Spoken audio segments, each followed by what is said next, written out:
boss. Sorry to keep you waiting. We finally finished analyzing that yellow cake Cipher was moving. There was nothing unusual about the composition of the yellow cake itself.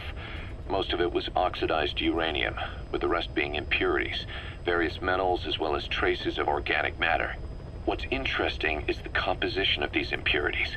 When we checked them against the impurities found in the copper ore, it was clear the yellow cake didn't come from Shinkolobwe, meaning they went to the trouble of mining two sources of uranium, then transported them together in different states. Another thing, we detected a very thin layer of highly enriched uranium in the middle of the yellow cake. Now that is very interesting. It may not be a lot, but it points to the existence of uranium-enriching technology. After all, yellow cake can't naturally produce highly enriched uranium. If they could mass produce this, they'd be just one step away from a gun barrel type nuclear bomb. But uranium enrichment requires advanced technology and a large-scale facility. If that kind of place existed in Zaire, the Soviet Union wouldn't sit idly by. And there's another question. Where were they transporting the yellow cake and malachite uranium? The first place that comes to mind is South Africa. The government was supposed to have abandoned nuclear weapons development after caving to international pressure. But rumors persist that it's continued in secret. Plus, CRS were escorting the truck, and they're based out of South Africa. And then South Africa does have an abandoned test site. If Cipher's involved with nuclear development in South Africa. But how would that fit with their weapon to surpass Metal Gear? We need more information. Shinkolobwe. There's a name I haven't heard in a while. The U.S. bought a lot of uranium from Shinkolobwe mine during World War II for the Manhattan Project.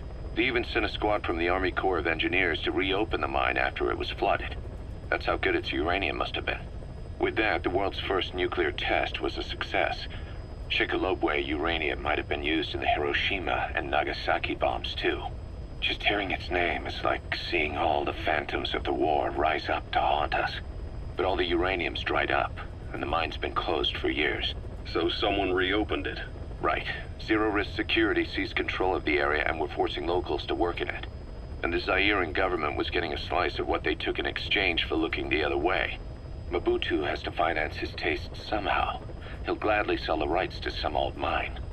The question is, why would zero-risk security do this kind of thing? Or rather, why were their employers, Cipher, interested in an abandoned mine?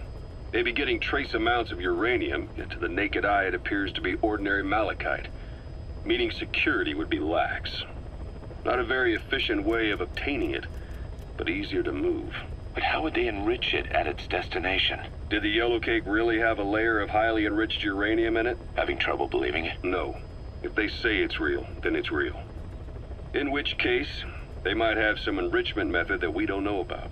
And this was to test it out? It's possible. And that would mean it's almost complete.